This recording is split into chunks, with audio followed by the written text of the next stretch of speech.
All right, so picture this with me. You land in Singapore, and bam, the aroma of orchids, chili crab, it kind of hits you like a warm hug. You've heard the stories, right? Whispers of a public transport system so smooth, so efficient, it makes teleportation feel like a drag. But is it really all it's cracked up to be? Well, buckle up because today we're taking a deep dive into Singapore's public transport system. Exactly. And we're diving in deep with a recent report that analyzes public sentiment. Think about it. Who better to tell us about the ride than the actual riders? Makes sense to me. So we're ditching the marketing hype and jumping straight into real experiences, the good, the bad, and yeah, sometimes maybe even a little bit of the crowded. That's right. Speaking of the good stuff, this report is overflowing with praise for just how convenient Singapore's transport system really is. And believe me, it's more than just hype. We're not talking about a city where you need to spend hours mapping out every single bus transfer. Right. Their subway, or MRT as they call it, it's like the veins of the city, I like that. Yeah. connecting every corner with, honestly, impressive ease. Okay, so for example, the report talks about getting from, let's say, Orchard Road, the shopping paradise, all the way to Changi Airport, consistently ranked as one of the best in the world. How long do you think that takes? Hmm. Less than an hour, I'm guessing. Minimal transfers. Try 45 minutes and get this, no transfers. I mean, that's got to be faster than some airport security lines. Right? Seriously, if I could get from Times Square to JFK in under an hour for just a couple of bucks, I might pack my bags and move to Singapore myself. Well, you're in luck, because a single ride on that very route will only cost you a measly SGD 2.50. We're talking less than $2, people. Get out of here. And hold on, it gets even better. Students, seniors, frequent riders, they've got discounts galore with this thing called an Easy Link card. Affordability and accessibility all packed into one tiny card. Okay, I'm starting to see why Singapore's system gets all the praise. But this efficiency, this dedication to affordability, it's got to be part of something bigger, don't you think? Oh, absolutely. It goes way beyond simply shuttling people from point A to point B. This is about a city making a conscious urban planning decision, right, to tackle those traffic nightmares head on and encourage a car-light society. Smart move, especially in a city-state where, let's face it, space is a pretty hot commodity. But it's not just about the planning, it's about making it happen, right? Yeah. This report really emphasizes the system's reliability, too. And when I say reliable, I mean it. Think about this. A 99% plus on-time rate. Seriously. To put that into perspective, imagine if delayed trains were practically unheard of. Well, that's daily life in Singapore. 99%. Wow, I can barely keep my houseplants alive 99% of the time. Woo. But really, that kind of reliability speaks for itself. It's like they've bottled up punctuality and injected it straight into their train schedules. It's ingrained in their culture. And it doesn't stop at reliability. It goes into every single part of their public transport system. We're talking spotless trains, arriving every few minutes like clockwork, even free Wi-Fi, and restrooms at the station. Okay, now those are the kind of details that would win over even the biggest skeptic. Clearly, they've cracked the code to a pretty smooth, enjoyable passenger experience. But we're not here to paint a perfect picture, are we? Every system has its flaws, right? You're absolutely right. And this report, it doesn't shy away from the challenges even a well-oiled machine like Singapore's faces. Right. And you guessed it, one of the most common complaints, peak hour crowds. Ah, yes. The universal struggle of cramming onto a train during rush hour. Only in Singapore you might want to multiply that by, well, a lot. Yeah. This report doesn't hold back on the details either, especially on the East-West line. Think about it this way. You're on the most popular train line in one of the densest countries on the planet. It's going to get a little cozy. Cozy might be putting it mildly. This report talks about commuters feeling like sardines packed in a can, all vying for just a little bit of breathing room. It makes you wonder, in a system famed for its efficiency, how do they handle that daily wave of commuters? That is the million-dollar question, isn't it? And it highlights a fascinating paradox. See, high ridership shows just how successful the system is. Right. But at the same time, it shines a light on the struggles of keeping up with the demand. Yeah. It's like a good problem to have, but a problem nonetheless. Yeah. And speaking of challenges, this report also digs into another issue faced by a lot of rapidly growing cities, service area limitations. Right.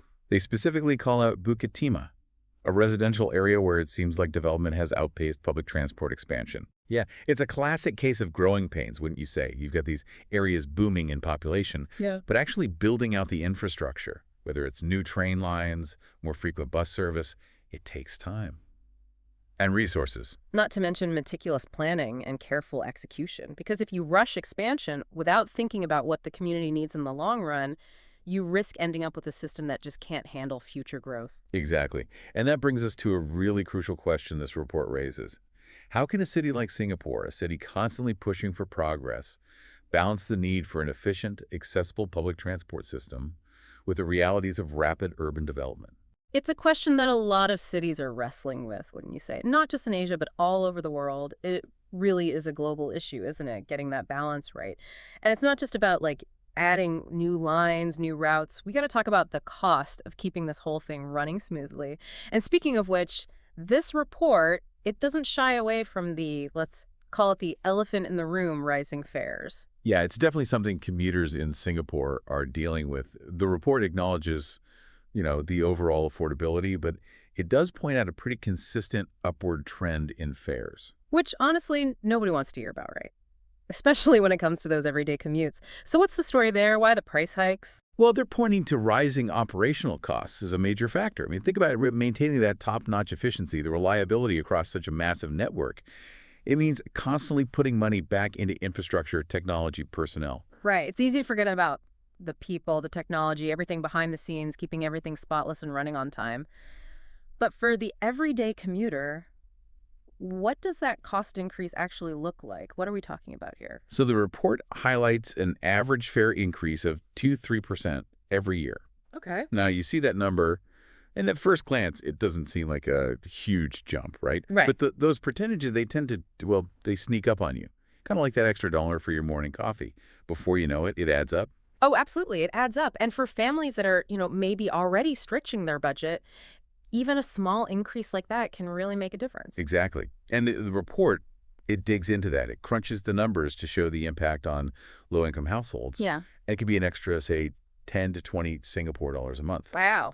Which, in a city known for its higher cost of living, that could put a real strain on things. Absolutely. It's a reminder that even in a system that's praised for efficiency, for affordability, finding that sweet spot, that balance between keeping the system running and making it accessible, it's an ongoing challenge. So what are they saying about it? What are some of the potential solutions they're looking at to address these fare hikes? Are there any alternative funding models being considered? Or, I don't know, maybe a bigger emphasis on like targeted subsidies for those low-income commuters? Those are all great questions. And this report, it actually dives into some potential solutions being explored.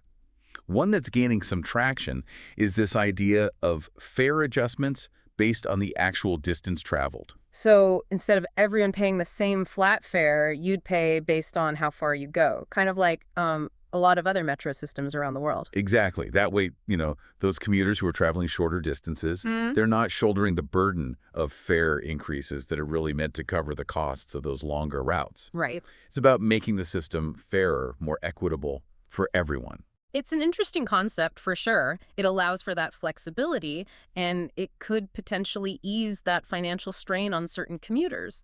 But as with any kind of change, there are always two sides to the coin. How would they even go about figuring out that fare structure? What would it mean for the revenue they need to keep the whole system afloat? Right. I'm sure these are all questions that, the people in charge are looking at pretty closely. Absolutely. And that's what's so great about these deep dives into these reports, isn't it? They don't just scratch the surface of a complex system like public transport in Singapore.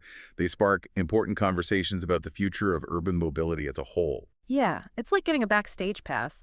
We see the intricate workings, the delicate balancing act of making a public transport system that's efficient and affordable and accessible to everybody. It's complex, it's fascinating, but it's a puzzle. It really makes you think, doesn't it, about how complex these systems are. But it gets me. Even with those wrinkles, Singapore still consistently ranks as having one of the best public transport setups in the world. It shows you how committed they are to always getting better. They don't shy away from areas that need work, and they're always on the lookout for fresh, innovative solutions to tackle those challenges head on. And that's what we need, right? That forward thinking, not just in Singapore, but in cities everywhere. Because let's be real, the future of city living, it depends on public transport that's not just efficient, not just reliable, but fair and sustainable too.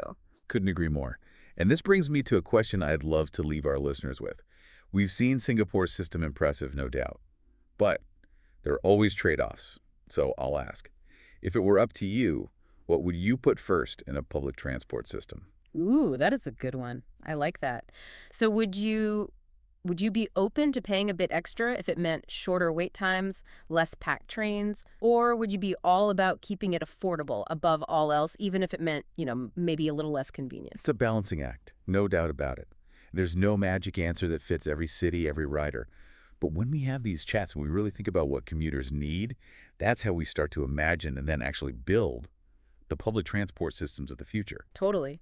And hey, who knows? Maybe some of the things Singapore's trying out, those distance-based fares, new funding models, maybe they'll spark ideas, innovations in other cities around the globe. It's a global issue, right? It needs a global conversation. Absolutely.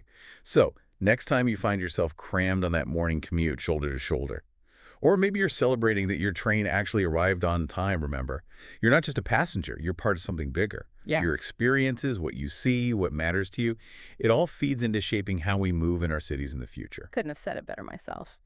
And on that note, we want to hear from you. Have you ever hopped on Singapore's public transport? What blew you away? What could be even better? Share those thoughts, your stories, those ideas you've got brewing. Keep this conversation going. Until next time, happy commuting, everyone.